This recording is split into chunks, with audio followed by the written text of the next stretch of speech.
back to the Preaching Humanist with David Oliverio, that is I. Here we are, March the 24th, 2020, during the coronavirus pandemic. As I said in my last episode, I'm washing my hands a lot. Ben's in the other room, practicing a lot of social distancing here, and I hope everyone else is safe and washing your hands and practicing and exercising and listening to what the experts are telling us to do. We can get this through this thing together. I'm really big on keeping things simple. My messages are not too complicated, not too deep. I believe in the simple pleasures of life, and it could have something to do with my age, being in my 60s, but you tend to, as you age, you tend to enjoy the simpler things of life. And also reclaiming something that has been lost and taken and plagiarized and hijacked from humanity. I want to entitle this, "To Love is Human." Now, in our very religious culture, we hear it all the time that God is love. I think that it is time for we who are secular humanists and atheists to reclaim love as an innate drive within humanity and many other non-human animals. We have it in us. And I use this quote that I'm about to say often. And those people have gone out with me, those that I've brought out with me on the weekends to hold up signs out in public and talk to people. And when I do public speaking through the years, I use this quote all the time because it comes right down to it, folks. It comes down to the simple pleasures of life, the most important things in life, and especially now while most of us are held at home. That love is not, notice I'm shaking my head no, love is not a Christian-only, godly, religious virtue or biblical virtue. It is a human virtue. It is a human drive. To love is human. No God belief, no Jesus, no Bible, no religion is needed to define love, nor to explain love. I ask believers this often, especially when I used to debate more. I don't debate as much. I have a different style now I've kind of evolved into, but I still use this at times. Do you, as believers, I'll talk to somebody, do you love your children or grandchildren, your wife, your husband, your brother, your sister, your best friends, other people, more than I love my children and grandchildren as an atheist? It's hard for them to answer that. It's time for us to reclaim that. Now, let me go over a couple things, and again, back to the stories, right? And I think my stories I talk about, through all the experiences I've had through the years of my style of activism, will relay this message to us to help us to get back to the simple pleasures and the most important things in life, like love, loving each other. I run into Christian evangelists or Jehovah's Witnesses all the time. As a personal trainer, I go to my clients' homes. And sometimes I do have a few clients in urban central Austin near a large walking trail, world-renowned, called Ladybird Lake Trail. Walking trail. Used to be called Town Lake Trail. If you're from Austin, you'll know what I'm talking about. So in my spare time between clients, I either stay in my car under a shade tree and read my books and cat nap, taking a little cat nap, right, before my next client. Or I get out and do a nice little walk, the same trail that Christine and I do every weekend. We love Ladybird Lake. And I'll go walking between clients sometimes. I notice there's always a group of older, my age, are usually retired, Jehovah's Witness people. They're with their stands. Now, let me tell you something. This is very different. My approach. Now, we're dealing with love here, okay? And the reason my style is different, what I choose to do, not only am I trying to normalize atheism and promote, especially to promote and advance secular humanism as an alternative to I say it all the time, God belief and theistic religions. I'm going to tell you how I deal with people. Now, when my signs are up on Saturday mornings, I wait for people to come to me, and I tell them why I'm out here. I'm out here to gather in and to inform people who have just left church and religion, and they identify as atheist or agnostic, and they are looking for community because they miss the good part of church. They love it when I tell them that. The good part of church, the community, sharing and caring, all that stuff, without the supernaturalism. That's the good part. So let me just tell you how I relate. And I not only do I want to normalize what a secular humanist and atheist is, but I like to show believers that to love is human. You hear about love a lot, but it's always affiliated and associated with God. I'm tired of it. I'm not mad at the person for saying love is of God, because I understand where they get that concept. I could quote the scriptures. I shall not bore thee with the scriptures. What they say about love, it's all derived from God, is what a believer's been taught. I want to show believers that we who are unbelievers have the same thing, because it's just human. It's oxytocin, hormones, chemicals, to cause us to care for others as a group species. So here's a story. I got 3 quickies for you. You're going to love these. I know it sounds different, but this is exactly what I do. So I was walking down the trail the other day, and there they were, 2 sweet, friendly women talking to each other. You know what I do? I do this all the time. And they know me by now. There's all these different groups of Jehovah's Witnesses throughout the trail system. And I'll walk by, and I'm smiling, and I'll walk right up to them and go, "Hey, ladies, how's it going today?" "Oh, well, fine, sir." I go, "Hey," I told these ladies the other day this. I said, "Little advice for you, because I do this kind of stuff too. And I haven't told them exactly what I do yet." And I said, "Little advice for you. If you want people to come and talk to you, I know you have a sign up here, and promote what you believe, which you have a right to do. So do I. You got to stop talking to each other. Get up close to the trail, make eye contact with people, and smile." That's what I do. It seems to work. Be approachable and friendly. They went, oh, well, thank you, sir, but we don't want to sound too pushy. I got to give them credit for that. They don't want to coerce people to it. And actually, Jehovah's Witnesses don't believe in the concept of hell and fire. That's another thing I tell them. They like that. So I walked up to the ladies and I said, "Suggestion." And they said, "Well, thank you for the suggestion." And they said, "You do this too?" I said, "Yeah, but actually I'm working for the other team." Now remember, I make them laugh. Remember what my goal is. I can't change a 65-year-old Jehovah's Witness lady. She's not operating in reason and logic. They operate in faith. You cannot break through faith unless they have some kind of rationality, reasoning going, some kind of skepticism, critical thinking. Most of them don't. They've been programmed to not apply critical thinking to the matters of faith. I don't waste my time doing that, but what I do is show them that to love is human and other things. Now, as I talk to them, I tell them what I do is to find and encourage people and educate people,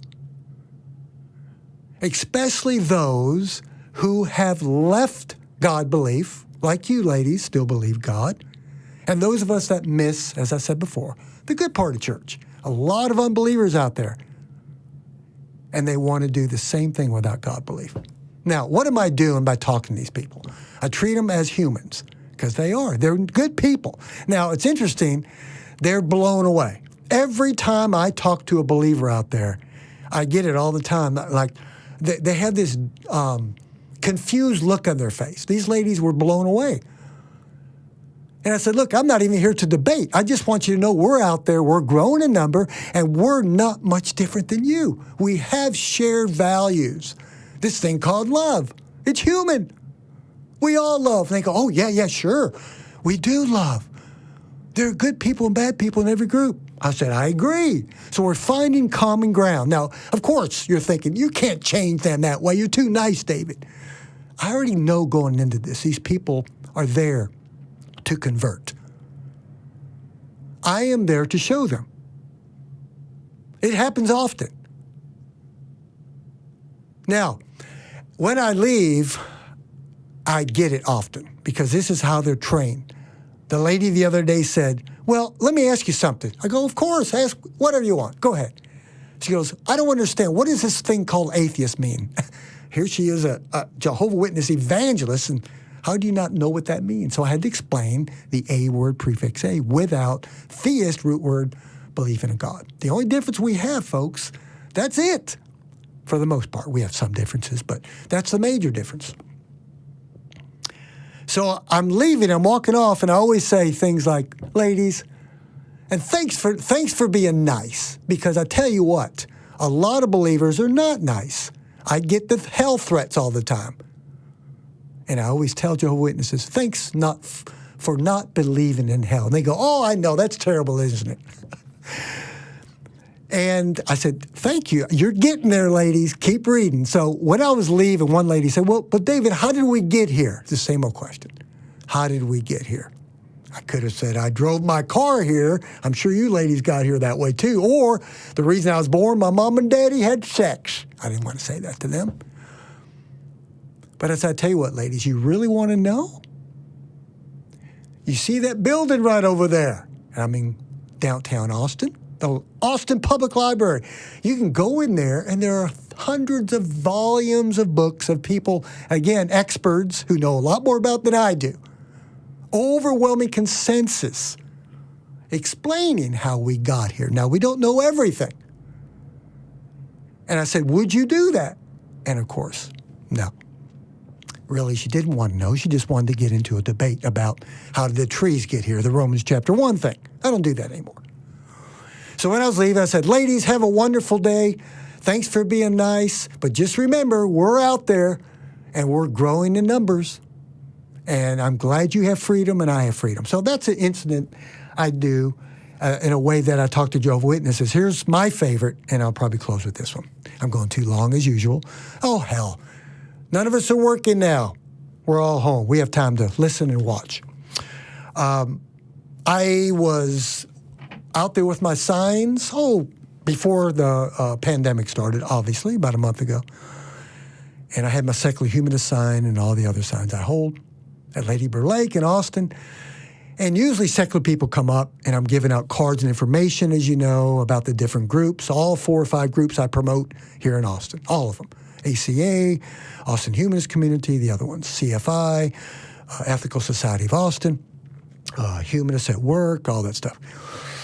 So I was out there with my sign, and I knew this young man coming up had that look on his face. I said, here we go, it's a believer. Once in a while I have somebody that wants to debate me and show me why I need to go back to Jesus, right? It was a young man. We got talking, nice guy, just got out of seminary. Baptist seminary, the Baptist seminary, Dallas Baptist Theological Seminary, about 200 miles north of here, up in Dallas. And of course, he wanted to get right into debate. The same old thing, cosmological argument, teleological argument, ontological argument, all this philosophy stuff. I said, actually, I'm not here to debate. I'm out here to promote secular humanism and pass out literature for the secular groups for those of us that miss the concept of the good part of church. Yeah, I did the whole spiel with him. He was blown away. He was programmed for one thing, to fight and argue, because he's been trained. People that go to seminary are trained to debate atheists. They know how to do it. They've had hundreds of years to learn this stuff. They like that rabbit hole of philosophy. It's nice and dark down that rabbit hole of Christian philosophy. I don't go down there with them anymore because it's dark down there. They don't have to manifest and show anything supernatural. They can just hide in that dark realm, right? Where the gods abide. In the invisible world, they say, right? So we're talking, and I'm explaining to him what secular humanism is. Similar to you guys, but we just don't believe in God. We believe in love and feeding homeless people, all the stuff that you guys do. And he was dumbfounded. I always get the same look. Looking off like, oh my gosh, what have I got myself into? Now, I said, young man, I really have to leave, because I was leaving right when he started walking up. So as I grabbed my signs, I said, I'll walk you to your car. So we were walking off. He's real nice. He had that really confused look in his face. He was expecting a debate, and he did tell me this before I tell you the best part of the story. He goes, I don't know. I've never talked to anybody like you before. I go, why is that? He goes, well, I'm just expecting to argue and debate. I said, well, yeah, there's more to it than just that. So we were walking out, leaving this little stand where I was, and I noticed two Jehovah's Witnesses over here. They just walked up about 30 feet from where I was. It's a little step-up platform there, a kind of a free speech zone, right? And they put up their Jehovah's Witness signs. And here I have a recently graduated seminary student, a youth pastor for a Baptist church I just finished talking to. He's standing here. Let's say his name's Kevin. I just make that up. And I said, hey, Kevin, look, my Jehovah's Witness buddies are here. This is fun. I said, hey, guys. I always do that. I go, hey, what's going on? And they were like, who are you? I said, hey, you guys are Jehovah's Witness Christians. I'm an atheist, and here we have the Baptist youth pastor. And this guy, Kevin, was like, what in the world? And these guys over here are like, what in the world? And I said, and I'm an atheist. And guess what? We all are good people. We share the same values for the most part. And we can all be moral and ethical, but we have some differences too. Now, this is a different approach. Now, I said to Kevin, Kevin, you want to go meet them? Let's go talk to them. And he goes, no, I don't think so. I said, Kevin, they're not going to hurt you. They're human. So these are all Christians, and they didn't want to talk. So here I was, the atheist, so let's go all talk together. So he said, no, I'm going to have to go. So he took off, and he had a very confused look on his face. I don't think he's ever talked to anybody with this approach before. He was ready to fight and argue all the time, right? So he learned something, I hope, from this old guy. And the two Jehovah's Witness guys, actually, I'm sorry, let me backtrack. Before Kevin left, I said to the Jehovah's Witness guys, we got to go, have a good day, and thanks for not believing in hell. And I went, woo! And they laughed. They said, oh, yeah, that's not right. That's immoral. I said, yeah. And here I am talking to the young Baptist guy. Of course, they believe in hell. So what are these guys learning? I emphasize when I talk to people all the time about the simplicity of life that all humans share. This thing called love. To love is human. They don't know that. They expect us to be angry. They expect us who are atheists and secular humanists to be angry and mad and to want to debate all the time and argue with everything, about everything. Well, not really. We want freedom for everybody, at least I do. I want everybody to be happy. And if they want to believe in God, keep it up. Go for it. Knock yourself out. If you want to pray to air molecules, go for it. But just keep it out of the government and public schools and many other areas which you're not supposed to be. I'm okay with it. Oh gosh, one more. I'm going way long, but let's just do one more. This was in San Antonio a few months back when I used to take a gang with me. Ben was there with a bunch of others with his Vanguard team. And anyway, long story short, we, the atheist group out there, were, I'm going to say the word attacked, pretty much attacked, not physically, but by a group of very strong young males from a Catholic church. I think very, very strong Christians, either way, whether it was Protestant or Catholicism, I don't remember. And they were pro-lifers, right? They had the signs up, abortion's murder, repent to God, hellfire, everything, right? And boy, they were giving it to the guys, the Vanguard guys. So I walked off, and I noticed these two young girls, I'm giving my age away here, They were like college students, and their boyfriends were off here talking. And they walked up to me because I had my secular humanist sign up. And they go, "Sir," they said, "what's going on here? We're just curious." I said, "Oh, well, we're from the atheist groups in Austin. We come up here and promote secular humanism, and the Vanguard guys are doing interviews, and I'm helping them. I'm bringing people over for interviews and so forth."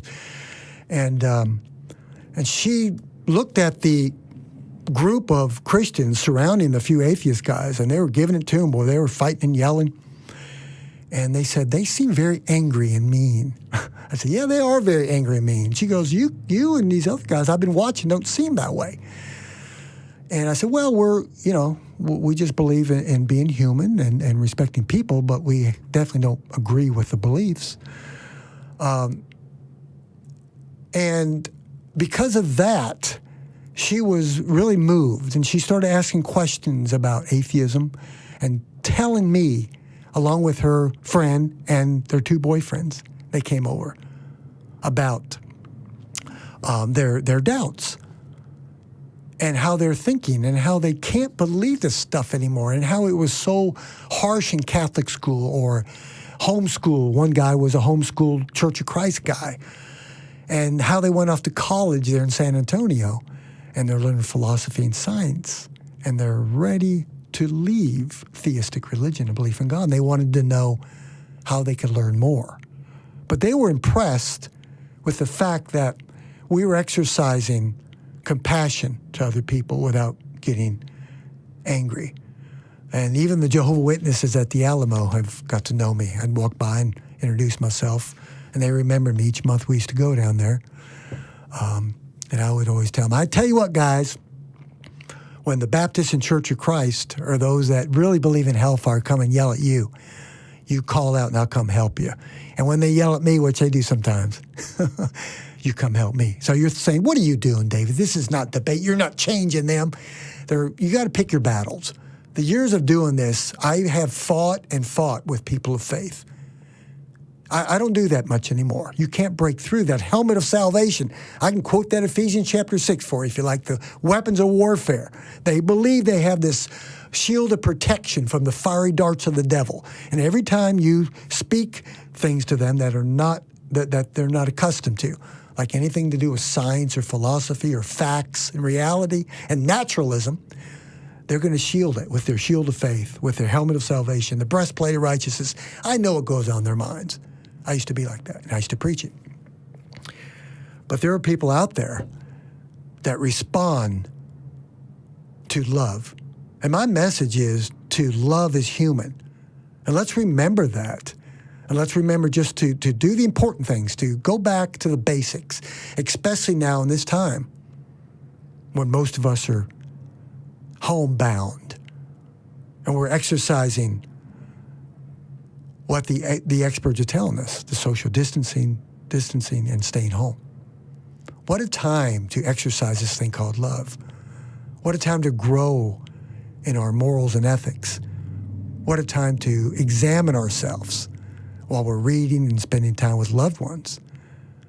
And if that's important to you, this is a good time. So let's remember that love is human, and let's show people that you don't need to believe in the supernatural or God to have this beautiful human innate drive called love. All right. Well, thank you for watching the Preaching Humanist, and have a wonderful day. Remember, listen to what the experts say. Let's get through this thing together. Continue to wash your hands. Stay 6 feet apart. It's not a liberal conspiracy. And remember to let the light of secular humanism shine. Have a wonderful day.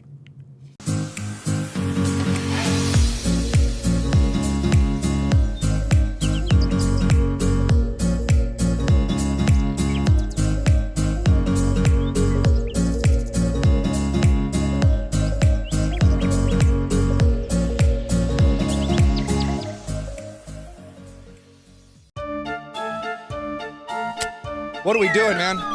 What are we doing? No, you're done.